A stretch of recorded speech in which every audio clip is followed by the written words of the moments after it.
Doctor Freddy, buenas tardes. Buenas tardes, doctor Pedro. Buenas tardes para todos los amigos y colegas que nos acompañan en esta tarde. Les pido el favor que me confirmen si tienen recepción, si me están escuchando bien. Sí, señor. Pues escucho bien. Sí, señor. Gracias. Sí, señor. Muy amables. Bueno, una presentación muy rápida, pues simplemente, bueno, ustedes tal vez ya me conocen. Mi nombre es Freddy Castaño. Agradezco la invitación del doctor Pedro a este webinar. Básicamente, les resumo mi hoja de vida en que he trabajado a nivel de docencia, a nivel de investigación y a nivel de la Contaduría General de la Nación el tema de la regulación contable, la normalización contable y el control interno. En la Contaduría General de la Nación seguramente he interactuado con muchos de ustedes porque allí he estado ya durante más de 20 años trabajando el tema desde las diferentes áreas misionales de la contaduría y también he sido docente universitario en pregrado, en especialización y en programas de educación no formal en diferentes instituciones. También a nivel de control interno, pues tuve la oportunidad de ser uno de los formadores de formadores en la implementación del modelo estándar de control interno para Colombia a través del CICI y la cooperación internacional. Eso es simplemente lo que quería contarles a nivel de la hoja de vida de forma muy sumaria. Para dar alcance a la agenda y a la temática que hoy me han invitado a presentar, básicamente quería señalarles que cuando hablamos de control interno contable, en realidad lo que estamos hablando es de una herramienta sistémica de administración de riesgos y controles a efectos de mitigar los riesgos que pueden impactar al proceso contable. Es decir que la resolución 193 del año 2016, como lo decía ahora en la introducción del doctor Pedro, al implementarse, se implementó como un mecanismo de ayuda a las entidades y de apoyo y mejora continua del proceso contable. No obstante ello, lastimosamente se ha entendido básicamente como una herramienta de evaluación.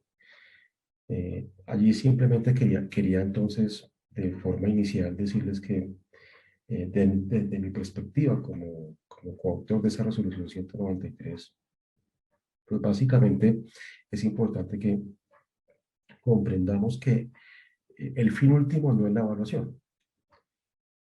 Si bien es cierto, el resultado, el producto es facilitar una herramienta para que ustedes en sus entidades, bien sea desde su perspectiva de control interno o de su ejercicio de control interno, o bien sea desde la perspectiva de ustedes como preparadores y responsables de la información financiera, terminen evaluando cómo está el tema del control interno en su entidad, el control interno contable.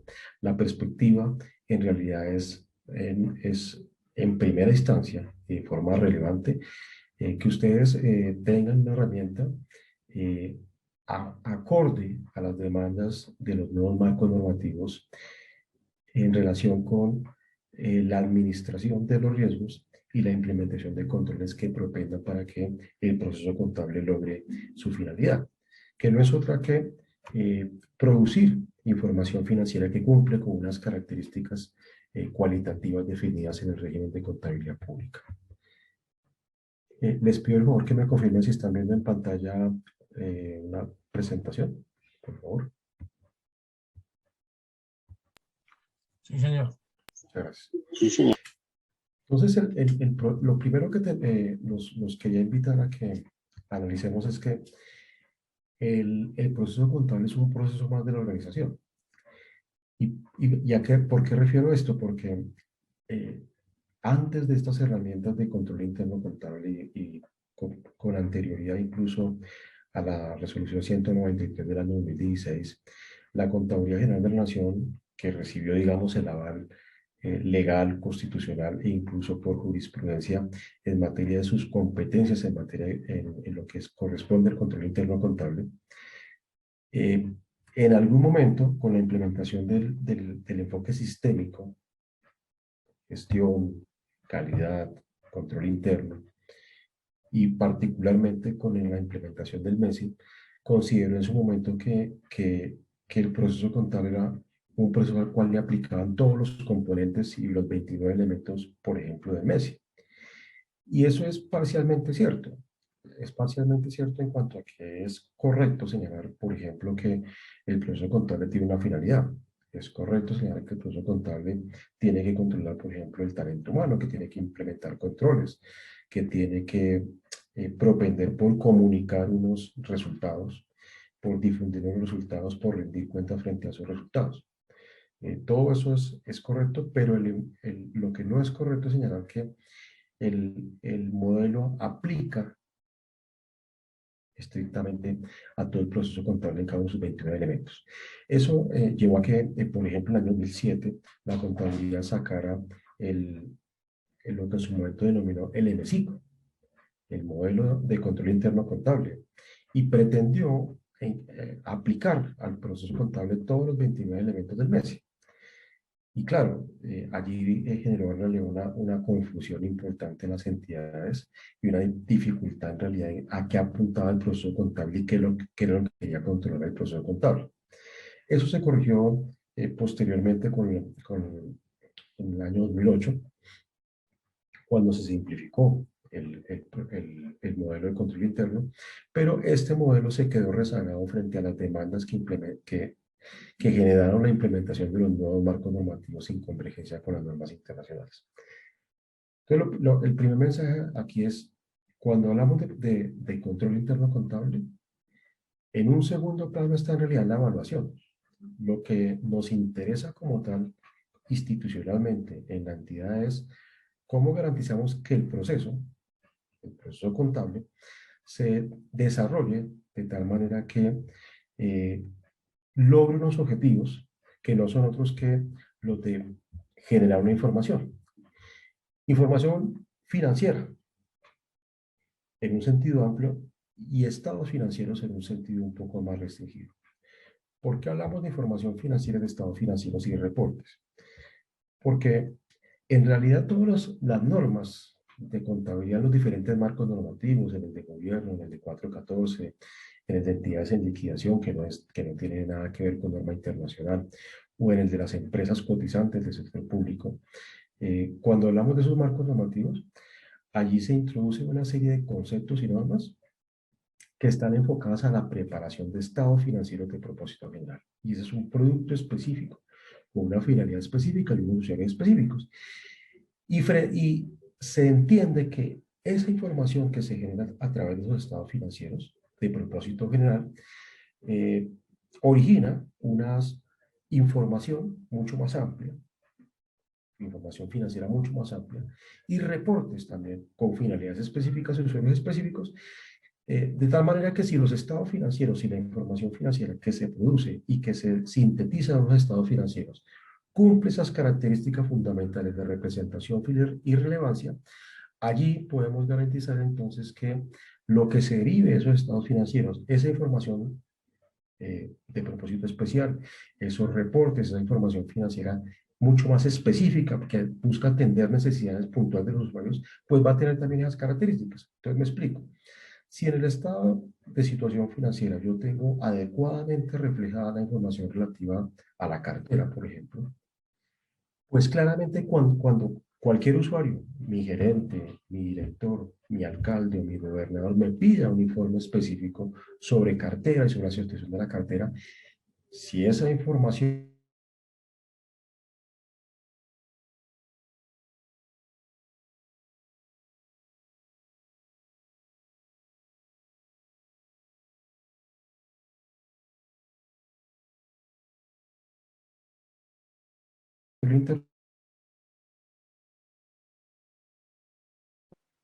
Doctor Frey, creo que está intermitente la comunicación.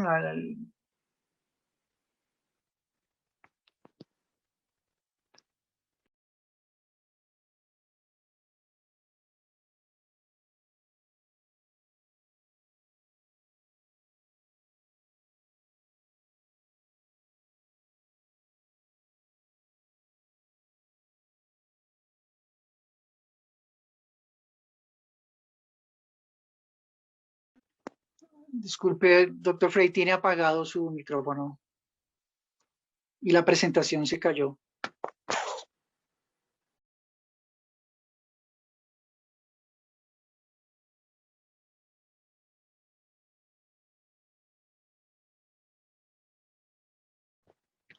Un segundo, por favor. Y vamos solucionando en par minutos el tema, ¿bueno?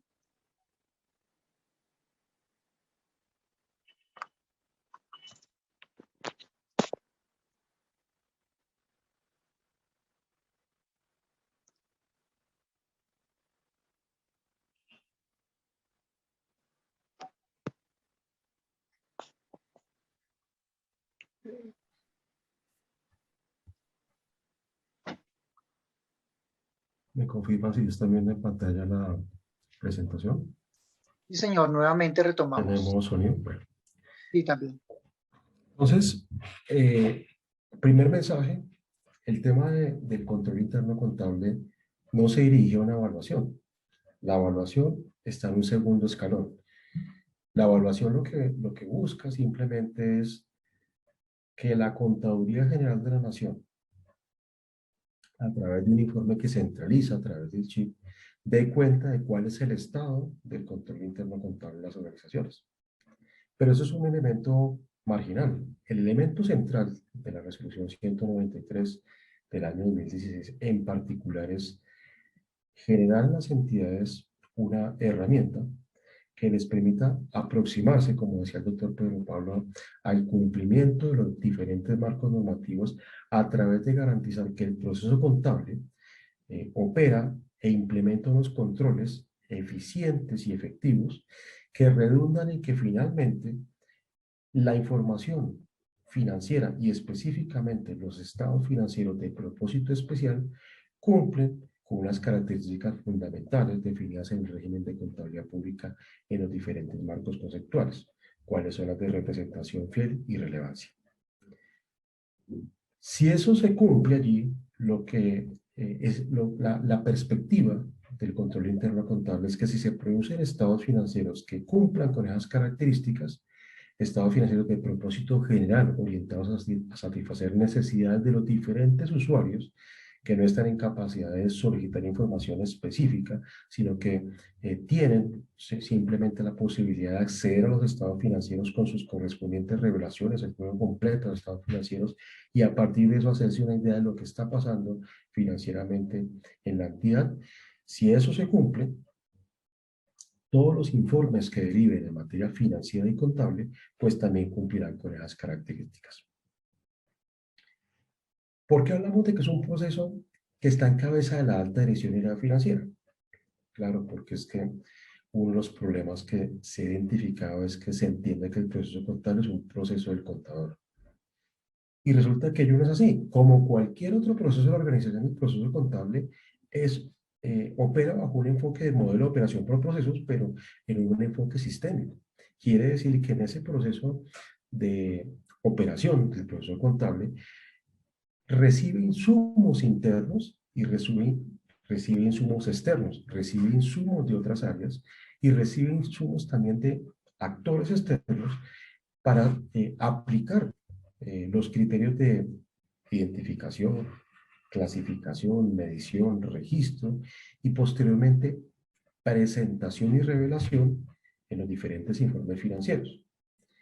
Y entonces, claro, si ese proceso no recibe los insumos correctamente y no tiene al interior de su operación esos controles que mitigan los riesgos de índole contable, las salidas que produce el proceso, pues obviamente no pueden ser las que esperamos todos que tengamos como salidas. Entonces, lamentablemente, derivado de todas estas dificultades, cuando, por ejemplo, nuestro control fiscal o nuestro control interno nos dice, mire, la información financiera no cumple con esas características cualitativas, ahí es donde la alta dirección, allí sí se acuerda de que tiene una responsabilidad y que tiene que brindar un apoyo a la área financiera.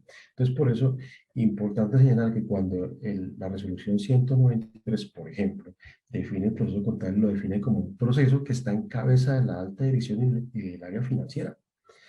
¿Y por qué encabeza la alta dirección? Porque la alta dirección es la única que puede apoyar que esos controles que se implementen y que se materialicen en buena medida en el centro de la charla de hoy, que es las políticas contables y las políticas operativas, solamente con el apoyo de la alta dirección, esas controles, políticas operativas y políticas contables pueden entrar a funcionar. Entonces, ustedes dirán, pero ¿cuál es el enfoque sistémico? Claro. El proceso contable es un proceso más de la organización que recibe insumos de los diferentes procesos de talento humano, recibe insumos de contratación, recibe insumos de planeación, recibe insumos de área jurídica, recibe insumos del área de tecnología de la información, pero rara vez se es consciente de eso.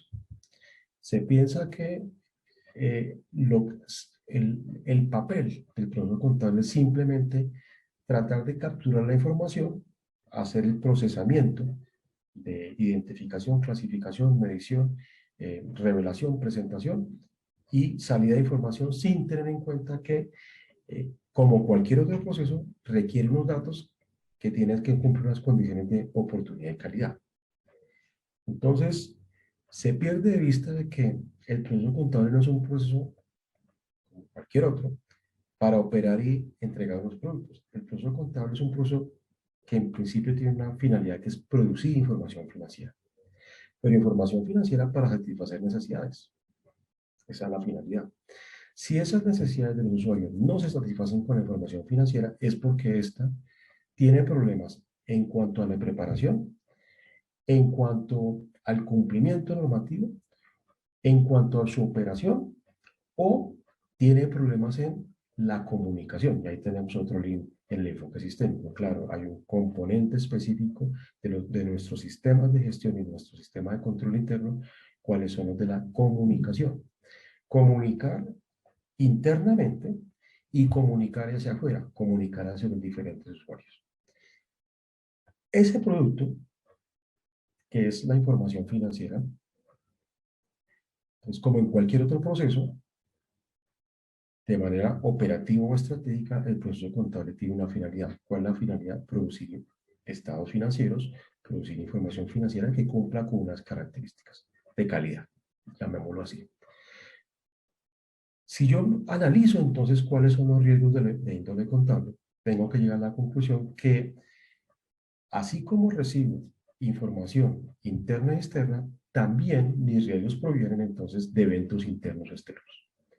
Eventos internos externos que finalmente, como cualquier otro proceso, e inclusive a nivel institucional, me van a afectar la capacidad para conseguir que esa información cumpla con las características fundamentales. Entonces, el enfoque del control interno contable, allí ya, digamos, apartándose de ese modelo de pretender barrer los 29 elementos en el proceso contable, por ejemplo, del MESI, pues lo que me está sintetizando en la resolución 193 es, si usted ya sabe cuál es el proceso contable, quiénes son los responsables y cuál es su finalidad, lo que usted tiene que controlar son los riesgos específicos de índole contable. Entonces ahí usted debería elaborar una especie de mapa de riesgos para efectos de implementar los controles y lograr los objetivos del proceso contable. Entonces, en materia de control interno contable, hay cosas que no son novedosas. Siempre hemos tenido problemas y quienes nos acompañan en esta tarde así lo saben, o seguramente lo han vivido a partir de su experiencia en diferentes entidades. Saben que siempre ha sido un problema el proceso contable lograr que llegue la información en las condiciones de oportunidad y como se requiere para efectos de identificar los fenómenos o los hechos económicos.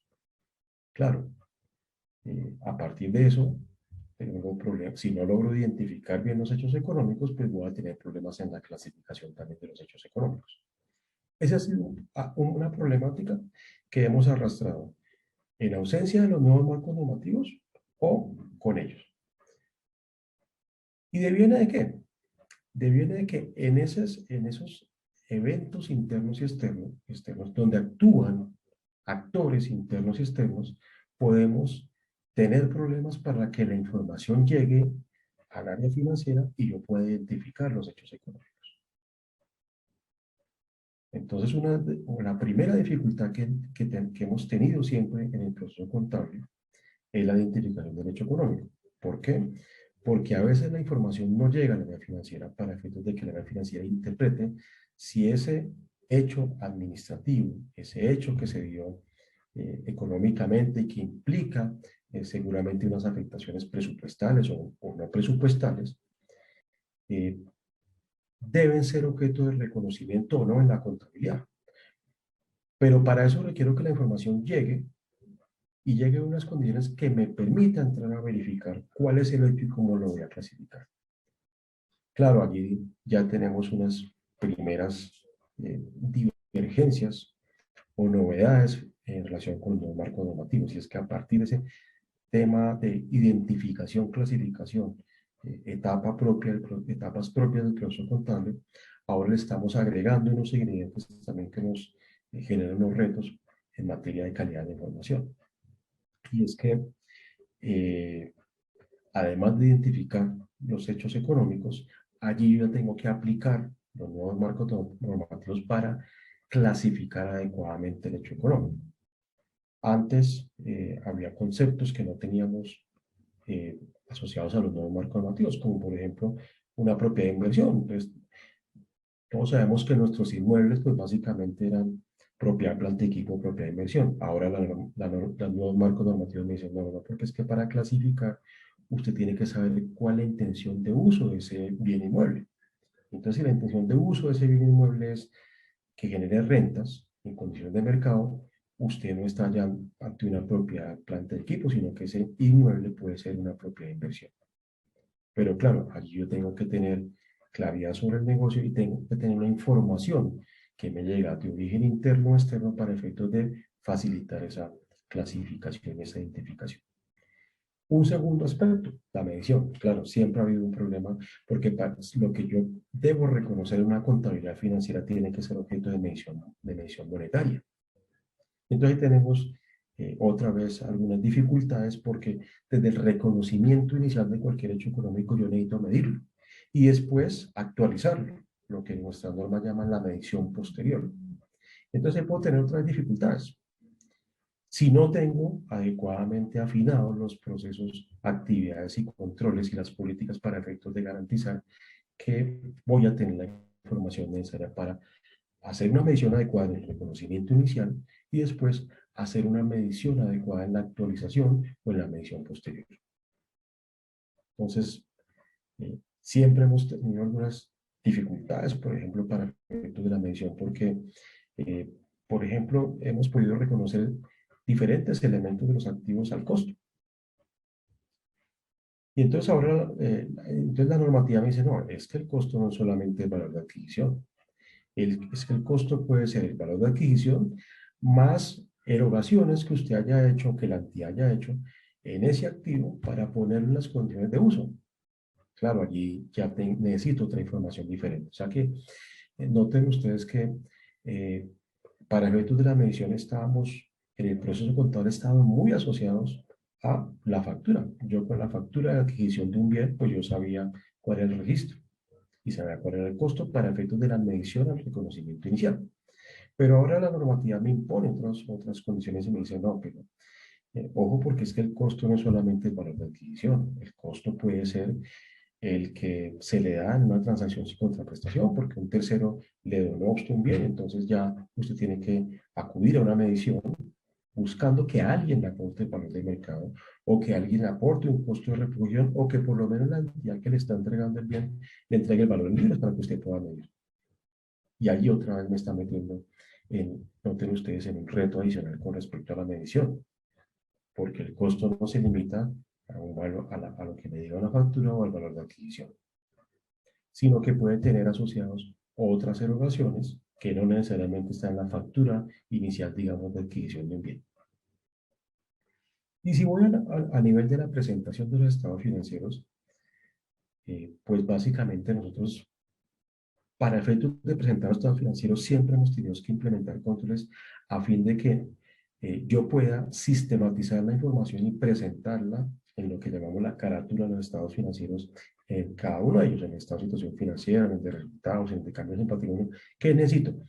La información y una adecuada sistematización para que al cierre del periodo contable yo simplemente tenga que construir o estructurar el estado financiero, pero no ir a buscar la información. Se supone que la información la acopié a lo largo del periodo contable. Pero claro, ahora tenemos unos nuevos requerimientos. Y es que, en mi modesta opinión, y a eso apunta la resolución 193, los nuevos marcos normativos en materia de revelación y presentación de información me imponen unas condiciones diferenciales. Por ejemplo, a nivel de la presentación. A nivel de la presentación, antes, si ustedes recuerdan, el regulador contable nos decía que para presentar el estado de situación financiera, por ejemplo, o balance que llamábamos antes, pues yo barría en la estructura del catálogo de cuentas todas las cuentas, y entonces arrancaba por el efectivo, las inversiones, las cuentas por cobrar, los debitores, inventarios, y así tuviera saldos representativos o no, esa era mi estructura.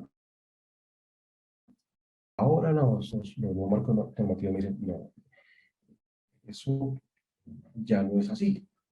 Ya no estoy pegado de unos códigos para efectos de presentar una estado de situación financiera, no estoy pegado de los códigos contables. Aplicando su juicio profesional y su perspectiva de presentación y revelación de información frente a lo que usted considera que es importante, representativo y material en su entidad, usted toma decisiones en cuanto a cómo ubicar, estructurar y presentar información. Ya no se pegue de unos códigos, ya no se pegue el código 11 de efectivo ni el 12 de inversiones, no. Si sus inversiones no son importantes, pues usted seguramente en su estado de situación financiera no presenta inversiones o la agrega con otros activos. ¿Por qué? Porque lo que usted está buscando es generar una información que no distraiga sobre lo importante. Entonces usted toma decisiones. Antes usted estaba amarrado a una estructura que le haga el regulador. Ahora usted toma las decisiones en materia de la presentación, pero para lograr eso usted tiene que tener definido cómo va a llegar a la presentación, cuáles son los insumos que requiere y que va a tener toda la información necesaria para hacer la presentación. Asociada a la presentación está el punto más importante en nuestra opinión, que deriva de las normas internacionales, como es el de las revelaciones. Antes nosotros prácticamente teníamos una plantilla de notas y simplemente anualmente cambiábamos los datos en esa plantilla y ahí teníamos nuestras notas. Ahora las normas internacionales nos están diciendo, no, usted puede tener la plantilla, pero la plantilla tiene que estar alineada a los hechos representativos del periodo. No es otra vez a contar año a año lo mismo. Pero adicional a eso, usted tiene que tener una información específica para poder estructurar las revelaciones. Entonces, por ejemplo, si uno va a las revelaciones exigidas para un rubro que es del interés de todos, como es la propiedad, planta y equipo, que en todas nuestras entidades es un rubro importante, representativo y que, sobre el cual tenemos que dar cuenta y revelar información específica en cada una de los informes que presentamos al cierre del periodo contable. Allí ya no solamente la norma nos está diciendo, cuéntenos lo que a usted le parezca importante. La norma está ya imponiendo unos criterios de revelación de información para satisfacer esos usuarios. Quiere decir que, por ejemplo, en la estructura del estado de situación financiera, yo puedo hablar de que hay un deterioro acumulado de la propia planta de equipo. Quiere decir que en la presentación del estado financiero yo dije que en el año anterior mi propiedad planta de equipo valía 2 pesos y que en el periodo actual de presentación de información mi propiedad planta de equipo vale 3. Y eso es muy válido y está muy bien, pero ya en las revelaciones me dicen, ok, como usted me dijo eso allá, en las revelaciones yo necesito que usted me haga una conciliación, donde me diga cómo arrancó de un saldo en el periodo anterior o al inicio de este periodo y cómo llegó a un saldo final al cierre de este periodo.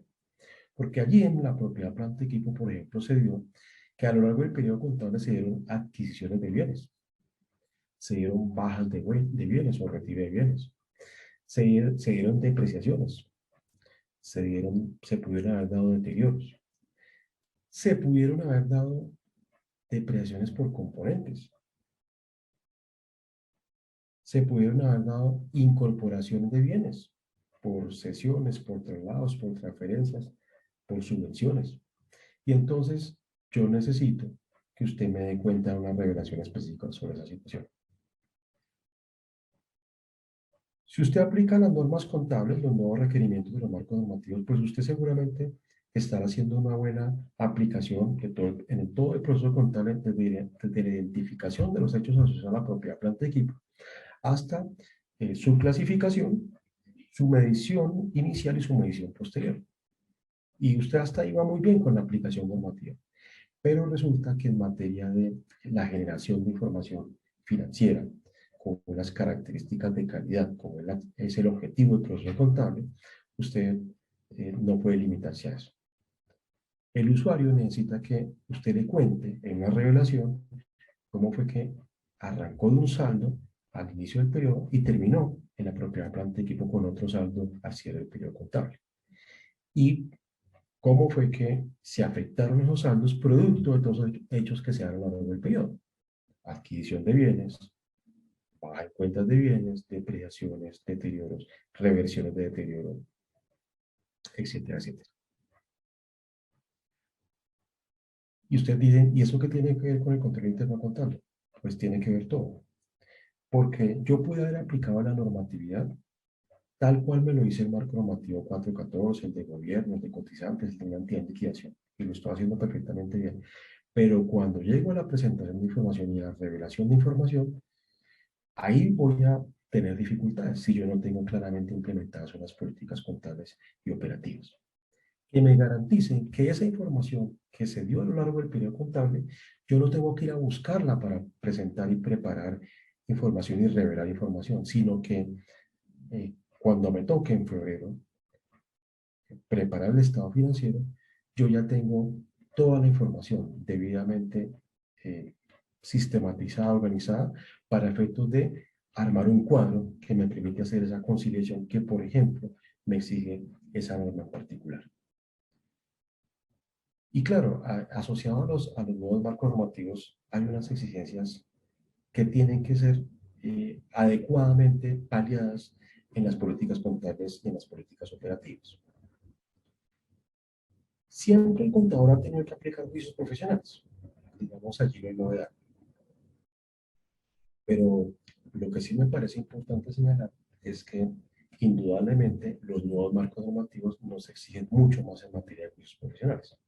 Y entonces ahí es donde, en línea con la introducción que plantea el doctor Pedro Pablo, es importante que nosotros entendamos que el juicio, que una cosa es que el juicio profesional en la aplicación de las normas ya no solamente se está limitando al propio del contador, sino que está sesgado, está afectado por el juicio de otros profesionales de otras áreas y disciplinas que están incidiendo en el apoyo a datos que requiere el proceso contable. Entonces, seguramente para la mayoría de los que están participando, o nos acompañan esta tarde, es claro, ya son claros conceptos como por ejemplo el de provisiones, pasivos que me toca estimar. Pero cuando voy a estimar, me voy a encontrar con que yo puedo entender perfectamente la norma contable y aplicarla, pero requiero del apoyo de unos profesionales para efectos de que me apoyen en la estimación. Casos concretos, litigios, provisiones sobre litigios, necesito el apoyo de unos profesionales del derecho que me ayuden a estimar la obligación y que me ayuden a señalar en cuánto tiempo, por ejemplo, puede ser exigible el desembolso por concepto de un litigio. Tengo que tener también el apoyo, por ejemplo, en materia de beneficios a los empleados, del área de talento humano y de unos profesionales, de una área específica, de unos profesionales específicos que me están diciendo, que me aportan un dato para estimar, por ejemplo, los beneficios de largo plazo. O para, en el caso de las pensiones, de los pasivos pensionales, tengo que apoyarme, por ejemplo, en unos actuarios que son los que me están aportando unos datos que me exigieron la norma para efectos de dar cuenta de cuál es el pasivo pensional. Pero más allá de eso, los nuevos requerimientos de los marcos normativos me están llevando a que cada vez tenga que apoyarme más en esos profesionales y cada vez dependa más el proceso contable de los insumos que le llegan de las otras áreas. Ejemplo, conceptos nuevos. El deterioro. El deterioro es un concepto novedoso en estos marcos normativos. Deviene las normas internacionales. Tiene algún símil con lo que llamamos provisiones desde el punto de vista de los activos anteriormente. Pero el concepto, la verificación, los indicios y el cálculo necesariamente provienen de otras áreas y profesionales. Son aspectos que no controla el profesional de la contabilidad, por más profesional que sea y por más capaz que sea.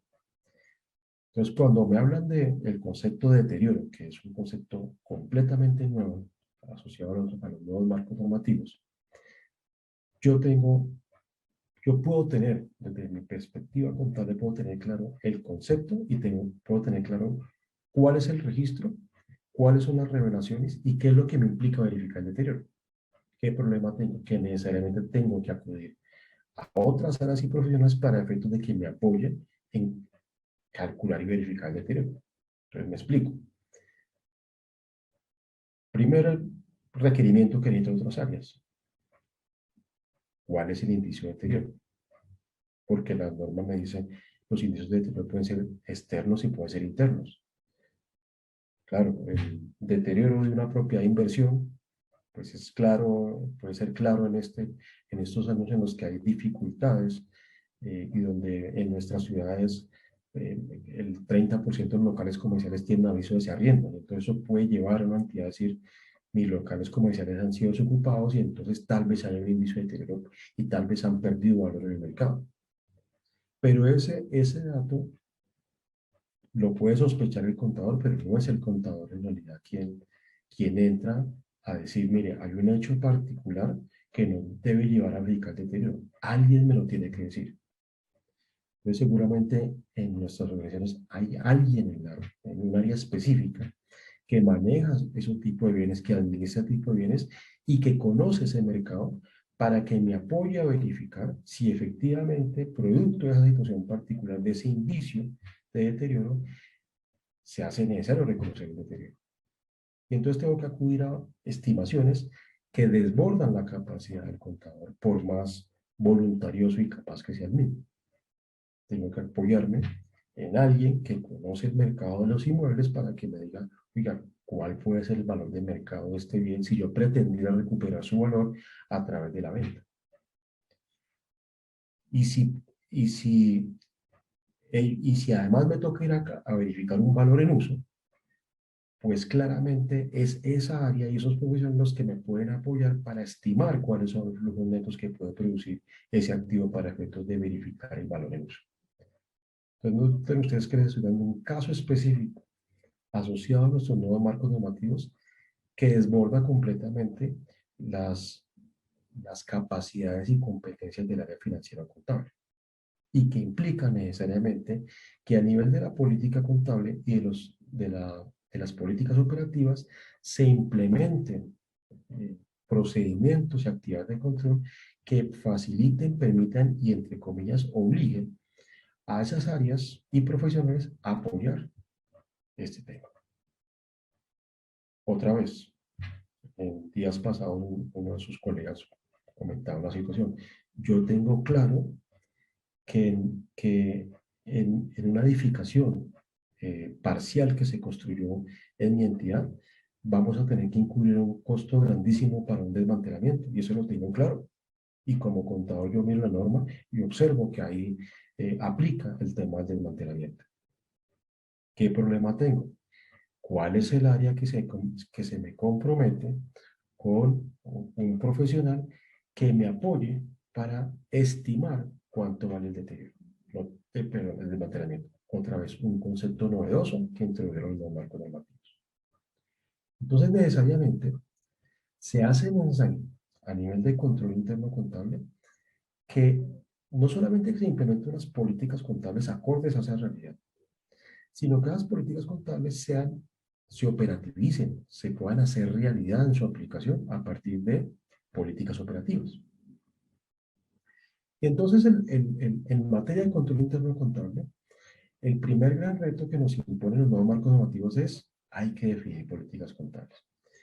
Y yo quiero decir con todo respeto y aprecio de todos mis amigos y colegas que nos acompañan en esta tarde, que una de las grandes dificultades que tenemos es que no tomamos con suficiente seriedad la definición de políticas contables.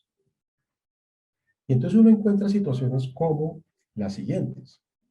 A estas alturas, estamos ya en el año 2021, aunque no lo creamos. En el año 2021, que se supone que como mínimo ya llevamos 4 años de haber implementado los nuevos marcos normativos, uno encuentra políticas en hospitales, por ejemplo en la 414, que dice que se fundamenta más bien en políticas contables que están ligadas, por ejemplo, al modelo pymes del sector privado. O políticas contables que están asociadas al marco normativo NIF pleno, siendo que un hospital es de 414. Entonces, claro, cuando uno va a cruzar las políticas contables contra lo que me dice el marco normativo, encuentra que la política contable está en contravía del marco normativo. Y eso se presenta muchísimo. Entonces uno observa políticas contables de diferentes entidades de 414 del gobierno diciendo que sustentando definiciones en las NIF plenas o en pymes o entidades de gobierno tomando decisiones en materia de políticas contables a partir de las NIF. Y allí, claro, se nos origina un problema porque la política, o no aplico la política contable, y ahí estoy en problemas, o aplico la política contable y entonces estoy desconociendo lo que me define el marco normativo. La otra dificultad que uno encuentra en materia de la definición de políticas contables es que no se define política contable. Lo que uno observa, y me atrevo a decirlo, en el 95% de los manuales de políticas contables y estimación de las entidades, es que las entidades lo que hacen es, en muchos casos, copiar el marco normativo de la política contable. Y claro, uno entiende que sí hay que aterrizar cosas del marco normativo en la política contable, pero la política contable no es copiar el marco normativo. La política contable lo que hace es, en virtud de lo que me define el marco normativo, establecer qué es lo que va a hacer la entidad en particular en virtud de lo dispuesto en el marco normativo. Entonces, por ejemplo, el marco normativo me está diciendo, para efectos de verificar deterioro en los activos, define una política de material en los activos. ¿Qué es lo que está buscando ahí la norma? Pues que las entidades no se desgasten verificando deterioro y calculando deterioro para cualquier activo, sino realmente para los activos que sean significativos e importantes. Pero resulta que la entidad toma la decisión simplemente de trasladar a su política contable que la entidad definirá la materia de los activos. Hombre, ahí no estamos definiendo nada, ahí no estamos solucionando ningún problema, estamos creando otro. Porque cuando la contabilidad me dice en la norma, usted definirá bajo el concepto de materialidad cuáles son los activos a los cuales le va a verificar y calcular deterioro, pues lo que espera es que en la política contable usted diga cuáles son los activos, no que vuelva a decir lo que ya le dijo la norma. Esa es otra dificultad que uno observa en materia de definición de políticas contables. O políticas contables que no corresponden al negocio. Hombre, si mi entidad es una lotería, claramente no puedo pretender tomar políticas contables que adoptaron seguramente en una empresa productora de productos alimenticios. No, es que el negocio es completamente diferente.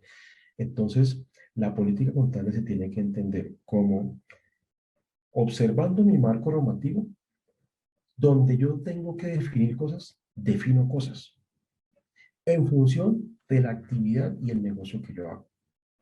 Por eso no es conveniente a veces tomar políticas contables, como les decía, en mi hospital, a partir de lo que definió Ecopetrol o a partir de lo que definió una entidad del sector privado que se dedica a producir bienes o a prestar servicios.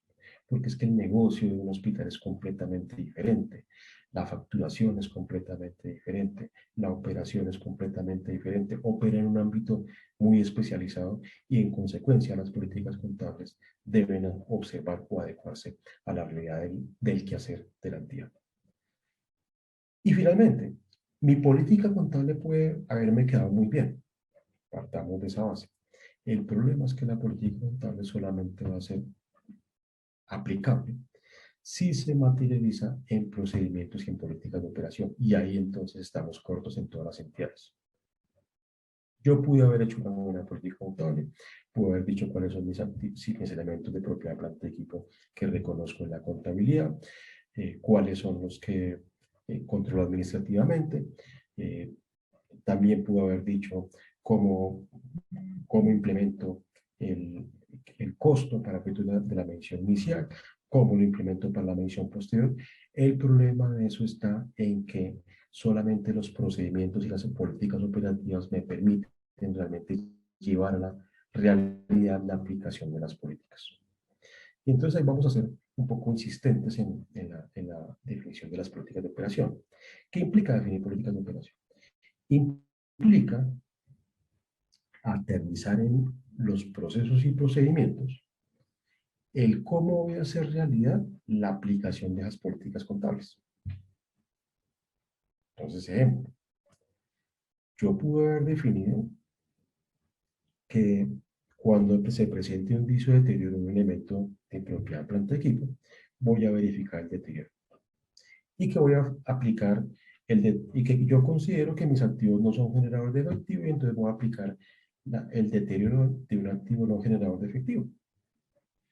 Y voy a aplicar el valor de mercado menos costo de disposición y voy a aplicar el servicio recuperable para efectos de verificar si hay deterioro o no. Y que voy a privilegiar el enfoque del costo de reposición ajustado por rehabilitación cuando el indicio de deterioro sea un daño físico. Todo eso puede ir en política contable. El problema de eso está en que yo no estoy definiendo en ninguna parte ni cómo lo voy a hacer, ni cuándo lo voy a hacer, ni con el apoyo y la información de quién lo voy a hacer. O sea que en la política contable yo sí le di, inclusive definí a qué activo se lo voy a hacer, definí la política material como me lo pide la norma, lo establecí en mi política contable. El problema radica en que cuando yo vaya a aplicar la política contable, voy a necesitar de procedimientos y políticas de operación que permitan en ese enfoque sistémico de control interno, donde quienes han trabajado control interno y calidad saben que todo proceso tiene unas entradas, tiene una cajita donde yo hago unas transformaciones de eso que me entró, de todos esos datos, información y demás, como lo hace el proceso contable, en sus diferentes etapas, identificando los hechos económicos, clasificándolos, midiéndolos, etcétera, etcétera, para al final sacar un producto, entre comillas, que es una información financiera, donde yo apliqué toda mi técnica para efectos de interpretar un hecho económico a partir de la contabilidad. Todo eso está perfecto. El problema de eso es que en esa interacción del proceso contable se requiere que en esa especie de matriz, insumos, productos, yo establezca qué requerimientos de información necesito de otras áreas y disciplinas y qué cosas le entrego a otras áreas y disciplinas. Porque, volviendo a la ejemplificación, yo ya definí todo muy bien en función de aplicar mi norma de deterioro para un activo no generador de efectivo. Dije que cuando se presentaban indicios de deterioro, dije que los indicios podían provenir de A, B y C, pero nunca dije quién me iba a aportar la información sobre el indicio. Y si lo dije, no lo aterricé en un procedimiento, una política de operación que, entre comillas, obligue hacia alguien, a esa área, a ese profesional, a que me entregue información sobre el indicio de deterioro y que posteriormente me apoye para efectos de verificar y calcular el deterioro.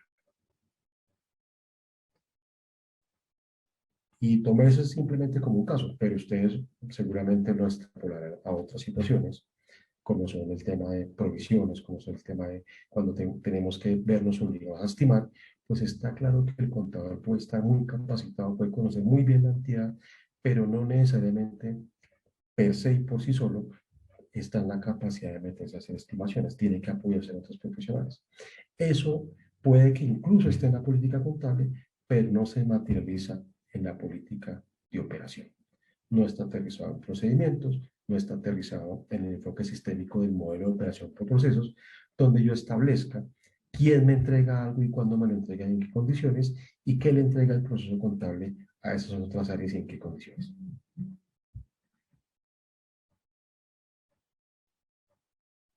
En esa misma línea vienen el tema de depuración contable y sostenibilidad.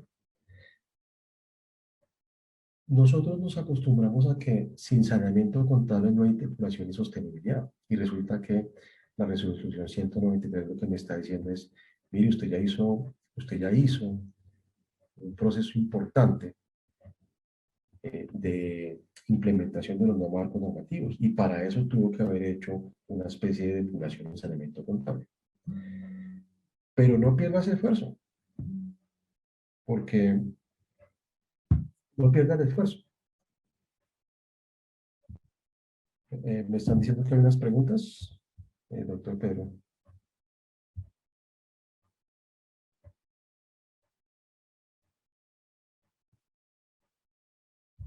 No, señor, no, aún no. Entonces, para implementar los nuevos marcos normativos, necesariamente tuvimos que hacer un proceso de depuración y saneamiento contable. Era un requisito para implementar los nuevos marcos normativos. El problema de ello es que 4 años después, nuestros procesos, ese proceso de alguna manera ha decaído o entre comillas se ha perdido en muchas de nuestras entidades. Y se ha perdido porque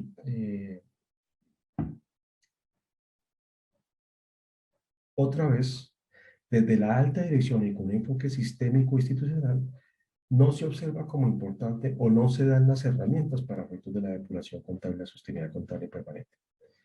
Entonces, la contaduría, ustedes, por ejemplo, observan que ya se ha abstenido de hablar de comités de saneamiento, de comités de sostenibilidad. Esa palabra ya se borró del léxico en todas las publicaciones, documentos y regulaciones de la Contaduría General de la Nación. ¿Por qué?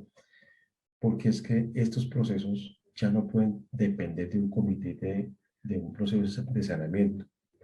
Nosotros tenemos que implementar otra vez políticas y procedimientos específicos que coadyuven a la depuración contable y a la sostenibilidad contable de una forma permanente.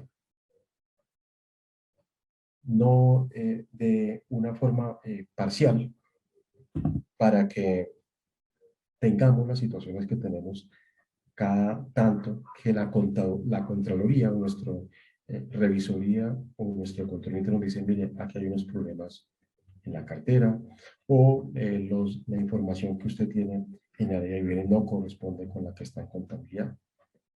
Claro, eso se presenta porque otra vez no hay procesos, no hay políticas de operación que propendan para que se garantice la depuración contable y la sostenibilidad de una forma permanente, como un proceso, digamos, continuo y permanente, sino que es un proceso que cuando tenemos problemas entramos a hacer depuración. Cuando desde la perspectiva del control interno contable debe ser un proceso a lo largo de todo el mismo, a lo largo de todo el periodo contable. Y finalmente, pues, a la hora de elaborar y presentar estados financieros, no tenemos procedimientos específicos internos en algunos casos o procedimientos específicos que me identifiquen cuáles son las necesidades de información puntual que tenemos que compilar para efectos de presentar estados financieros y entonces el tema se complica cuando nuestras entidades, hay que decirlo, muchas, el proceso de preparación y presentación de información financiera es un proceso tortuoso, donde entre enero y febrero empiezo a buscar información para efectos de preparar, presentar estados financieros y sobre todo para hacer revelaciones. Así las cosas, entonces, las políticas contables tienen que ser transversales desde los criterios de reconocimiento y medición, donde acorde con el marco normativo, yo defino cosas. Por ejemplo, yo no pudiera definir la revaluación de activos cuando mi modelo en el marco normativo 414-533 y entidades en liquidación, por ejemplo, es el modelo del costo. Yo no puedo apartarme de eso. Pero sí tengo que definir qué información necesito para reconocer un activo al costo. Y eso tiene que materializarse en una política de operación. Otra vez ejemplifico. El marco normativo me dice que un elemento de propiedad planta de equipo se reconoce al costo. Y pues eso está muy bien. El problema está en que después es que en nuestras entidades, acorde a la operación, podemos tener problemas incluso desde la identificación y la medición inicial. En nuestras entidades, por ejemplo, se presentan contratos globales o marco, o contratos llave en mano que llaman los abogados, donde me están entregando bienes, muebles, inmuebles e incluso intangibles, e incluso me están entregando en el mismo contrato una construcción completamente dotada con muebles, con equipos de cómputo, con teléfonos, con puestos de trabajo y con software. Y me están además en el mismo contrato pactando mejoras a un elemento de propiedad planta de equipo. Esas son situaciones que afectan a esas entidades. Pues eso está perfecto. Si voy y miro que me dice la norma dice un elemento de propiedad planta de equipo se reconoce por el costo. Pero ¿qué hacemos cuando me dan un contrato global de X miles de millones de pesos donde me están diciendo que en virtud de ese contrato me están entregando un edificio, me están haciendo mejoras a un edificio, me están entregando dotado el edificio y me están entregando software e incluso capacitaciones para manejar los software? Y los elementos no se discriminan. Esto no me lo soluciona la norma, no me lo soluciona la política contable, me lo soluciona una política de operación que me permita que esa información llegue a la financiera individualizándome el costo de los bienes, porque es que la norma está diciendo, y además de eso, tenga en cuenta que si van a incorporar la edificación y usted, el costo de la edificación debe venir discriminado, pero el contrato tal vez no lo permite, y además de eso, si le hizo algunas adiciones y mejoras, esas van al costo, mientras que si le hizo reparaciones, esas van al gasto. Yo puedo tener clara la norma y la política contable, pero solamente la política de operación me garantiza que eso que me está pidiendo la norma y que yo definí la política contable se haga realidad. Entonces, las políticas de operación que están sintetizadas que es sintetizado en esos cuadritos que ustedes ven en la diapositiva, son las que realmente me permiten llevar a feliz término la aplicación de la política contable que definí y cumplir las normas contables. Digamos que el gran reto en materia de acciones de control que demanda ahora el control interno contable es que no nos limitemos solamente a verificar las políticas contables que se adecúan a los marcos normativos, sino que es que las políticas contables solamente van a ser cumplibles, entre comillas, van a ser realidad su aplicación si están soportadas en políticas de operación. Y claro, para eso que necesito. Pues recordemos lo que decíamos en la primera diapositiva. El proceso contable es un proceso que se desarrolla bajo la responsabilidad de la alta dirección de la financiera. Esa partecita no ha entendido la alta dirección en nuestras diferentes entidades. La alta dirección, no nos vamos a decir mentiras, se acuerda de la importancia del proceso contable cuando obtiene dictámenes adversos en materia de información financiera y cuando van a montar los planes de mejoramiento. Pero no se acuerda que hay que darle un apoyo al área financiera para que desde las políticas de operación aterrizadas en procedimientos dentro del sistema integrado de gestión de la entidad, se materialicen elementos, controles y políticas tendientes a facilitar que la información que necesita el área financiero para identificar los hechos económicos, para medirlos, revelarlos y presentarlos, llegue oportunamente en las condiciones en las que la requiere. Vuelvo a decirlo.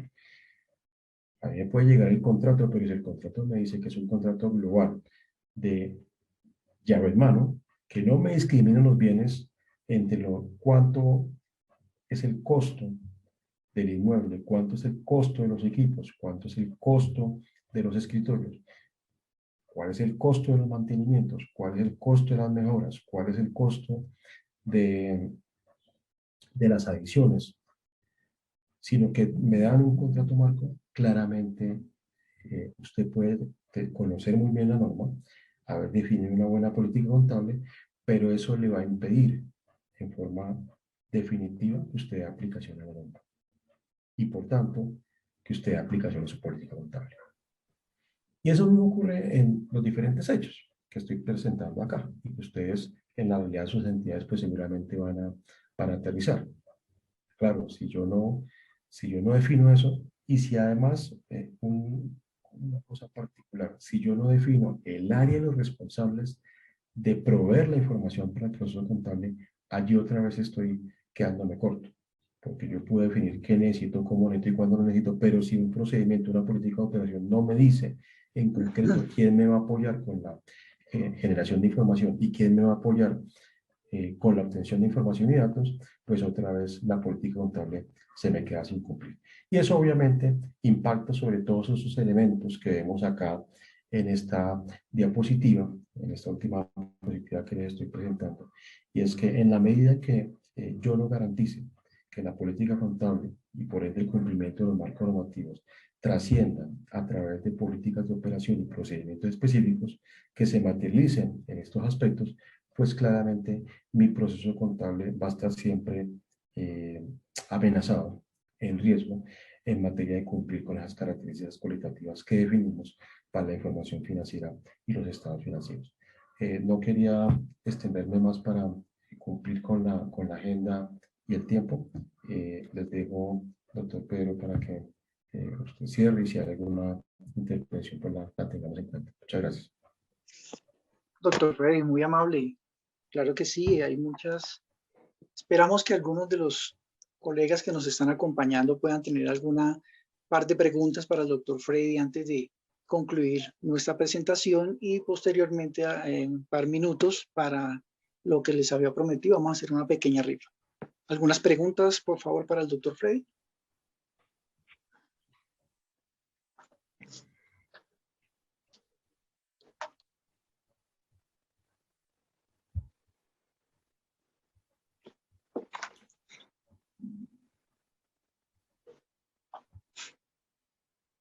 Fíjense que aquí hay un tema bien interesante que nos gusta entender y obviamente que para muchos colegas es claro.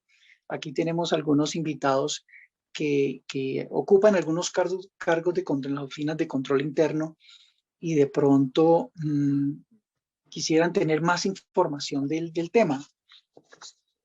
No sé si tengan alguna pregunta referente a esta situación que se presenta con algunos municipios.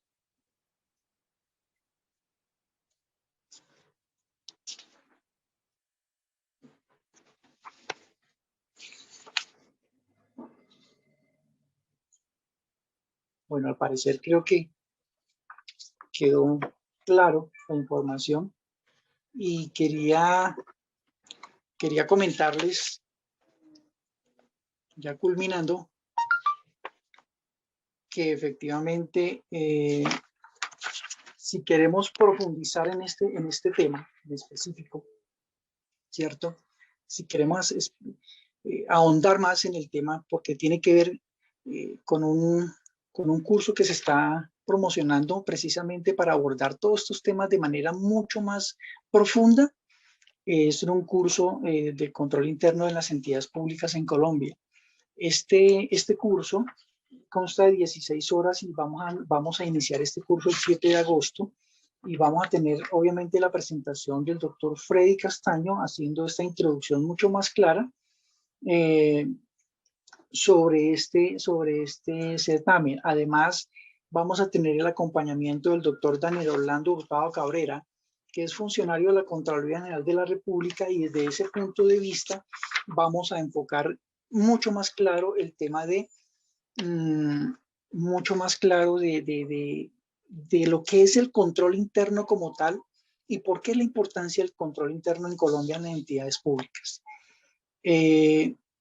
Aquí me están preguntando, doctor Freddy,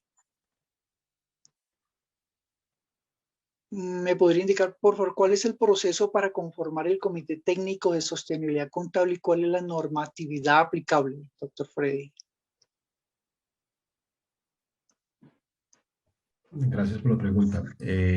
Bueno, yo les estaba comentando que la Contaduría General de la Nación se ha abstenido de alguna manera de hacer exigible la existencia del Comité de Sostenibilidad Contable.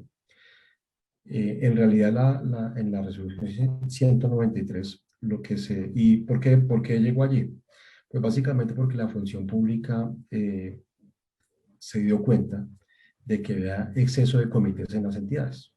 Entonces, noten ustedes que, por ejemplo, podemos tener en las entidades comité de cartera, comité de bienes y comité de litigios, y tenemos comité también de técnicos de sostenibilidad contable.